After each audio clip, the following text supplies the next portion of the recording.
2022년 발표된 아시아의 이주, 다각화, 혼합의 유전적 역사란 리뷰 논문에 따르면 아시아 인류는 크게 4단계의 분산 과정을 거쳤던 것으로 정리합니다. 첫 번째는 7만 년 전부터 5만 년 전까지 아프리카 밖으로 진출한 초기 현생 인류가 중동에서 이란, 인도, 순다랜드, 오세아니아 및 동아시아까지 이어지는 해안가 경로를 통한 초기 분산 과정입니다. 이때 아시아인의 기초 뿌리가 되는 인도 남부 고대계열, 오세아니아 계열, 동남아시아 및 동아시아 계열의 총 3개 혈통이 형성되었습니다. 두 번째는 5만 년 전부터 2만 년 전까지 초기 구석기 시기 동안 중앙아시아 경로와 동북아시아 경로의 서로 다른 2개 그룹이 극동 시베리아에서 혼합되는 분산 과정입니다. 이때 고대 북부 시베리안 혈통이 형성되었으며 이들은 베링지아를 건너가 아메리카 원주민의 조상이 되었습니다.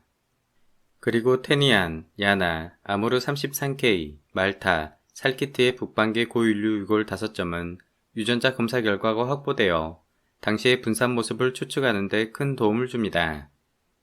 세 번째는 2만 년 전부터 1만 년 전까지 후기 구석기 시기 동안 오늘날 민족의 기본 바탕이 되는 호아빈, 푸젠, 광시, 티베트, 조몬, 황하, 아무르 혈통이 자리 잡았습니다. 네 번째는 신석기 농업혁명 이후 동아시아인의 폭발적 인구 증가와 유전자 풀의 급격한 교체 과정입니다. 이번 영상에서는 첫 번째 단계에 해당하는 남부 해안가 경로를 통한 순다랜드를 중심으로 초기 분산 과정을 살펴보겠습니다. 고대 인류의 이주 경로를 추적하는 유전적 방법에는 전 세계 원주민의 미토콘드리아 DNA와 Y 염색체 STR, 그리고 핵 염색체 단일 염기 다형성 SNP를 분석하는 3가지 방식이 있습니다. 그리고 고인류 유골들의 해부학적 변화 양상을 분석하고 만약 DNA 추출에 성공하는 경우 현대인의 유전자와 비교함으로써 가설의 신뢰성을 더 높일 수 있습니다. 이 중 미토콘드리아 변이는 핵 밖에 위치하여 우리의 신체적 특성과 연관성은 낮으나 모계 유전의 개통도를 비교적 손쉽고 간략하게 알려줍니다. 가장 많은 연구가 완료된 미토콘드리아 하플로그룹의 주요 흐름을 중심으로 아시아인의 분산 과정을 먼저 살펴보겠습니다. 인류의 확산 속도를 1년에 1km가량으로 아주 보수적으로 설정했을 경우 1만 년 동안 1만 km의 거리를 이동하게 되며 이는 예멘에서 출발하여 남인도를 거쳐 말레이시아까지 도착할 수 있는 거리입니다. 7만 년 전 L3 하플로그룹은 홍해를 건너 아라비아 반도로 진출했고 NM2 그룹이 나타났습니다. 그리고 대략 6만 5천 년 전 인도 지역에서 N에서 파생된 R그룹이 나타났고 NMR 3개의 대그룹 초기 혈통이 확립되었습니다. 특히 대그룹 M은 대한민국을 비롯하여 아시아인에게 가장 영향을 많이 미친 초기 혈통으로 아시아 모계 그룹의 60%를 차지하며 유럽에는 N그룹 계열이 거의 나타나지 않습니다. 반면 N그룹 계열은 유럽과 아시아 전체에 넓게 분포되어 있는데 이는 N그룹이 가장 먼저 중동에서 나타났던 반면 N그룹은 중동을 벗어나 조금 더 뒤늦게 나타났고 해안가 경로를 따라 계속 동쪽 방향으로만 이동했기 때문으로 추측할 수 있습니다. 인간의 영역 점유 특성상 N그룹이 먼저 중동을 차지했기 때문에 N그룹은 자연스럽게 주인이 없는 동쪽 땅으로 이동했던 게 아닐지 상상해봅니다. 중동에 남아있던 일부 N그룹은 이후 I, X, W 그룹 등으로 분화되었고 유럽과 중앙아시아 초원으로의 확산은 동남아시아 경로보다 훨씬 느리게 진행되었습니다. 여기서 매우 특이한 점은 유럽에 비하여 거리적으로 순다랜드와 오세아니아가 훨씬 멀지만 NN그룹은 북쪽 유럽으로 바로 올라가지 못하고 오랫동안 정체된 채 동쪽 방향으로만 빠르게 확산이 진행되었다는 것입니다. 그 첫 번째 이유는 유럽의 네안데르탈 그룹이 장벽처럼 현생 인류의 진출을 막아 1만 년가량 확산을 막았다는 가설이 있습니다.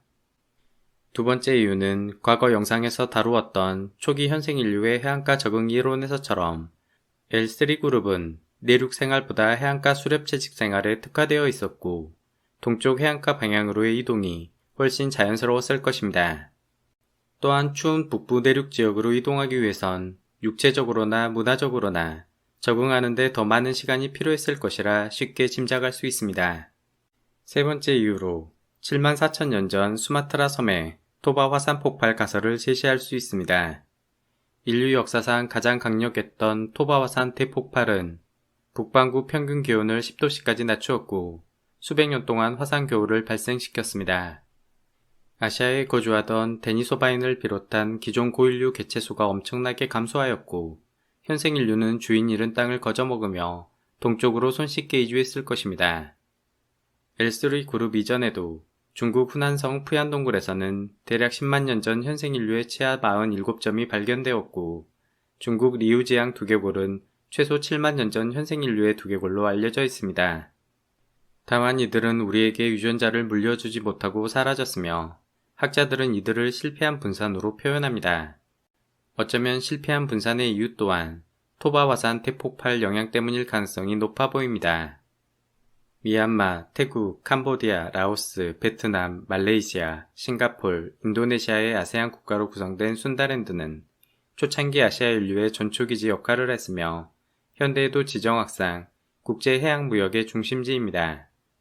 순다랜드는 아마존과 콩고처럼 열대우림 기후이지만 기후학자들에 따르면 6만 년 전 일시적 빙하기 시기 동안 순다랜드 중앙지역에 녹색의 사바나 초원이 만들어졌다고 합니다. 놀랍게도 6만 년 전까지 순다랜드 인근에는 데니소바인 뿐만 아니라 플로레스 섬의 호빗, 필리핀 루손 섬의 호모 루조네시스까지 고인류들이 생존하고 있었습니다. 몇몇 학자들은 파푸아인의 몸속에 남아있는 정체불명 고인류 유전자를 근거로 자바 원인의 후예들 또한 일부 생존하고 있었을 것이라 믿고 있습니다. NM 선발대는 빠른 속도로 남인도를 거쳐 순다랜드에 도착했으며 순다랜드에 생존해 있던 데니소바인과 만나 유전자 교환을 완료하고 데니소바 유전자를 5%가량 흡수했습니다. 여기서 선발대라고 표현한 것은 초기 인류의 이동이 선형적으로 한 번에 이루어지지 않고 수차례에 걸쳐 반복되었기 때문으로 이러한 관점을 학자들은 다중분산 모델이라고 부릅니다. 데니소바인을 비롯한 고인류들은 모두 사라졌으며 믹스된 NM 선발대는 최소 5만 년 전 배를 타고 월러스 라인, 헉슬리 라인, 웨버 라인을 모두 통과하여 호주 대륙과 파푸아뉴기니, 필리핀으로 건너가는 데 성공했습니다. 특히 티모르 해협의 강한 해류 흐름상 우연하게 동티모르에서 호주 대륙으로 건너가는 것은 불가능하다고 하며 이는 용감한 개척자들이 의도적으로 해류를 뚫고 호주 대륙으로 건너갔음을 의미합니다. 일부 학자들은 5만 년 전 일시적 간빙기로 기온이 상승해 순다랜드 해안가가 물에 잠겼고 생존 압박을 느낀 사람들이 어쩔 수 없이 목숨을 걸고 새로운 땅을 찾아 나섰다고 주장합니다.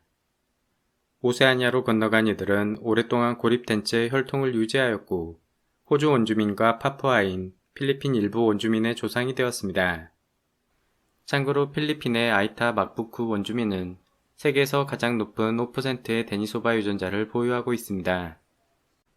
반면 대부분의 동아시아인은 데니소바 유전자를 겨우 0.2%가량 극소량 함유하고 있는데 데니소바인이 러시아 데니소바 동굴에서부터 티베트, 동남아시아까지 분포했던 것을 고려해본다면 상당히 이해하기 어려운 일입니다. 이는 데니소바인이 완전히 멸종된 후 시간차를 두고 순다랜드에 도착했던 후발대 NM 그룹들이 데니소바인과 관계를 맺었던 기존 혼혈 그룹을 완전히 대체하고 유전자를 희석하는 과정이 여러 차례 반복되었기 때문일 것입니다. NM 후발대는 순다랜드의 지배 그룹으로 크게 번성하였고 태국, 라오스, 베트남의 내륙 지역까지 확산되었습니다. 또한 이들은 주변 안다만 제도와 말레이, 필리핀의 여러 작은 섬들로 퍼져나갔고 지금의 네그리토 혈통으로 이어져 내려왔습니다. 실제 안다만 원주민은 N그룹 초기 유형의 보유 비율이 거의 100%에 가까울 정도로 높습니다. 코이산족이 유전학적으로 아프리카 초기 현생 인류에 가장 가깝듯 안다만 네그리토는 동남아시아에 정착했던 초기 아시아인의 원형에 가장 가까운 모습이라고 생각됩니다. 물론 안다만 원주민이 변화하지 않고 고대의 모습을 그대로 간직하고 있다는 뜻은 아닙니다. 초기 NM그룹은 건조한 아프리카와 전혀 다른 동남아시아의 덥고 습한 해안가 생활 환경에 적응해야 했습니다. 체중 대비 넓은 표면적은 땀 증발을 증가시켜 냉각을 촉진하기 때문에 덥고 습한 기후의 사람들은 작은 키에 팔다리가 가늘고 날씬한 몸을 가지는 경향이 있습니다. 몸집이 작으면 기초 대사량이 감소해 음식 요구량이 줄어들고 열대우림을 빠르게 이동하는 데도 수월합니다. 콩고 바카족과 아시아 네그리토 모두 성장 호르몬 결합 단백질과 성장 자극 호르몬 수치가 감소되어 있으며 이는 비슷한 열대우림 환경에 적응한 수렴 진화로 해석됩니다. 아프리카인의 강한 곱슬머리는 뜨거운 태양으로부터 두피를 보호하고 땀의 증발과 냉각을 촉진하기 때문에 사바나 초원에서 유리합니다. 순다랜드는 나무 그늘이 풍부했기 때문에 곱슬기가 줄어들고 동남아 북부 내륙으로 진출하면서 점차 피부톤이 갈색으로 밝아지기 시작했습니다. 동남아시아 원주민의 곱슬머리는 PAX3, PRDP 유전자가, 피부색은 OCA2, SLC45 유전자가, 작은 키는 ACAN, ATAMTS 유전자가, 말라리아 정성은 IR4, CDH13 유전자가 관련된 것으로 조사되었습니다. 아프리카인과 흡사한 안다만 네그리토에서 현재의 동남아시아인 외형으로 변해가는 중간형 모습을 추정할 수 있는 민족으로 말레이시아 오랑아슬리 사람들이 있습니다. 오랑아슬리 남성의 평균 신장은 피그미족처럼 153cm 단신에 약간의 곱슬머리와 흑갈색 피부를 가지고 있으며 묘하게 아프리카와 동남아시아 사람들의 느낌이 공존합니다. 저는 개인적으로 우리 동아시아인이 같은 위도의 서구권에 비하여 키가 더 작은 이유가 열대우림을 거쳐 키 작은 유전자를 획득한 후 북상했기 때문이라고 믿습니다.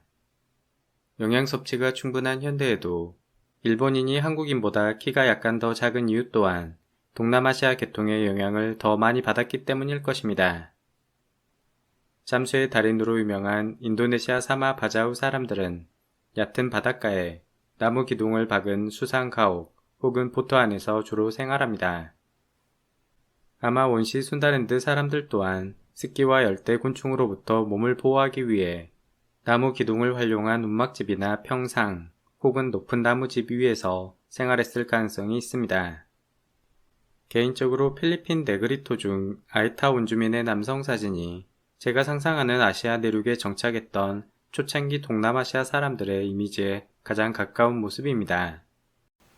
동남아시아는 열대우림의 산성 토양으로 유골이 보존되기 힘든 환경이며 현재까지 초기 인류 유골은 수마트라 섬과 라오스 북부, 보르네오 섬, 필리핀 팔라완 네 곳에서만 발굴되었습니다. 수마트라 섬의 리다제르치아 두점은 오랑우탄 유골이 풍부한 7만 년 전 지층에서 발견되었으며 초기 인류가 열대우림 안에서도 생존했음을 알려주는 증거물로 평가받습니다. 그리고 2009년 라오스 북부 내륙의 탐파링 동굴에서는 6만 년 전 현생 인류의 전두골 조각과 정강이뼈, 하골이 발견되었습니다. 탐파링 동굴은 해발 1100m 상 정상에 위치하여 초기 인류의 거주 영역이 해안가뿐만 아니라 내륙까지 폭넓게 퍼져 있었음을 시사합니다. 팔라완 섬의 타본 동굴에서는 5만 년 전 경골 조각과 2만 년 전 두개골이, 보르네오 섬의 니아 동굴에서는 모양이 잘 보존된 4만 년 전 두개골이 발견되었습니다. 다만 이들 유골들은 모두 DNA가 파괴되어 유전자 검사가 실패했고 현대인과 유전학적 연관성은 아직 밝혀지지 않았습니다. 라오스 북부 내륙의 탐파링 유골을 보았을 때 NN그룹은 적어도 5만 년 전 베트남을 거쳐 중국 남부에 도착했을 것으로 추정되며 뒤이어 유사한 해안 루트를 통해 R그룹이 중국에 도착했을 것입니다. 4만 년 전부터 빙하기에 진입하면서 해수면이 점차 낮아지기 시작했고 3만 년 전부터는 중국, 대만 한반도가 모두 하나의 대륙으로 연결되었습니다. 다만 대마도 섬이 위치한 대한해협은 50km가량의 바다로 가로막혀 동해는 광활한 바다호수와 같은 모습이었을 것입니다.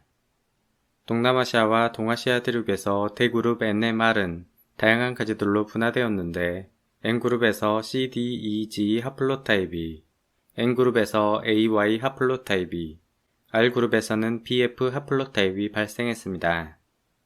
이들 하플로타입은 한꺼번에 나타난 게 아니라 5만 년 전부터 1만 년 전까지 다양한 시기 동안 다양한 지역들에서 분화되었으며 이 중 A, B, C, D, X 총 5개 그룹이 아메리카 대륙으로 진출했습니다. 여기서 N계열의 A그룹과 X그룹은 중앙아시아에서 발원하여 유라시아 대륙을 관통하고 시베리아 극동까지 도착한 이질적 그룹으로 추정됩니다. N계열 C와 D 그룹 분포도 그림을 보았을 때 북쪽 시베리아에서 농도가 높기 때문에 바이칼 호수 근교에서 기원한 것으로 생각할 수 있습니다. 하지만 미토콘드리아 CD 하플로 그룹의 기원이란 2010년 논문에 따르면 C와 D 그룹은 모두 동아시아에서 처음 나타나 빙하기 시기 동안 북아시아에서 여러 가지로 분화하였고 북아메리카와 중앙아시아, 원리 유럽 북동 지역까지 퍼져나간 것으로 결론 내리고 있습니다. N계열 E그룹과 R계열 BF그룹은 모두 동남아시아에서 발생하여 중국 대륙으로 퍼져나간 것으로 추정되며 특히 4만 년 전 중요한 고인류 유골인 테니안 남성이 B그룹에 속합니다. N계열 Y그룹은 비교적 최근인 2만 년 전쯤 사할린 북부 지역에서 발생했으나 베링지아가 단절되면서 아메리카까지는 진출하지 못한 것으로 생각됩니다. 북아시아와 극동 시베리아의 고대인들은 숫자가 많지 않았지만 냉장고처럼 춥고 건조한 환경 때문에 유전자 보존 상태가 좋은 유골들이 다수 발견되었습니다. 다음 영상에서는 북반계 고인류 유골의 유전학적 의미와 동아시아에서 발생한 새로운 유전학적 변화, 그리고 북반계 논쟁에 관련된 내용들을 자세히 알아보겠습니다. 끝까지 시청해 주셔서 감사합니다.